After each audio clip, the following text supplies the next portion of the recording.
Hello friends, అందరికీ నమస్కారం. Telugu life story వింటున్న ప్రతి ఒక్కరికి మనస్ఫూర్తిగా కృతజ్ఞతలు. అలాగే విశ్వానికి కృతజ్ఞతలు. మనీ మంత్ర 29 ఎపిసోడ్.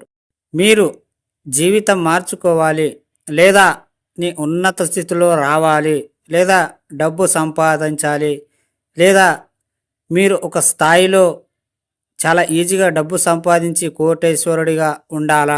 అయితే ఈ సబ్జెక్టుని పూర్తిగా వినండి. వింటే ఏదో ఒకటి నీకు క్లారిటీ అనేది వస్తుంది. సబ్జెక్టులో వెళ్తే, మీరు ఒక్కరే మీ జీవితాన్ని నడుపుతున్నారు అనే విషయాన్ని పదే పదే గుర్తు తెచ్చుకోండి. కావున మీ జీవితానికి మంచైనా చెడైనా అది మీకే వర్తిస్తుంది. మీ జీవితం గురించి మాట్లాడే అవకాశాన్ని ఎవరికి ఇవ్వకండి. మీ గురించి మీరు ఎప్పుడూ ఎవరి వద్ద చర్చించకండి. ఎందుకంటే మీ బాధలకి, కష్టాలకి ఎవరైనా సలహాలు తప్ప పరిష్కారం చూపలేరు. మీరే ప్రశాంతంగా కూర్చొని మీకున్న సమస్యలకి పరిష్కారం వెతకండి. సమాధానం మీకే దొరుకుతుంది. మీరు చేసే ప్రాజెక్ట్స్ గురించి ఎవరి వద్ద చర్చించకండి.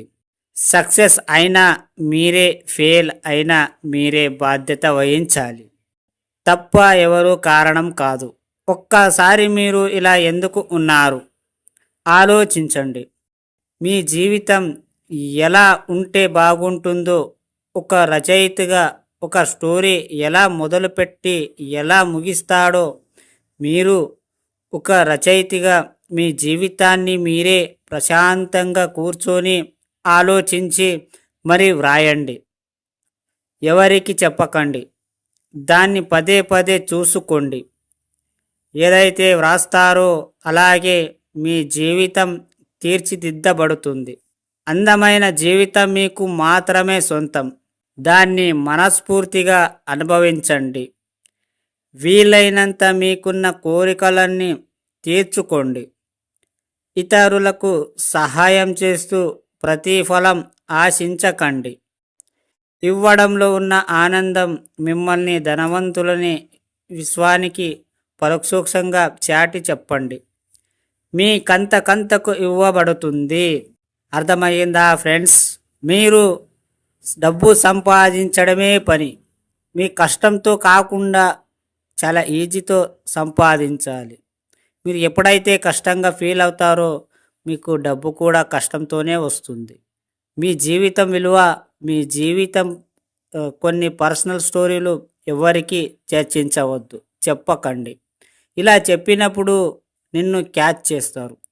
నువ్వు ఏదైతే చేయబడతావో దాన్ని అడ్డుపడే ప్రాబ్లమ్స్ ఉన్నాయి. సో నువ్వు చేసే పనిని, నీలో ఉన్న కొన్ని సీక్రెట్స్ని మెయింటైన్ చేస్తూ పో.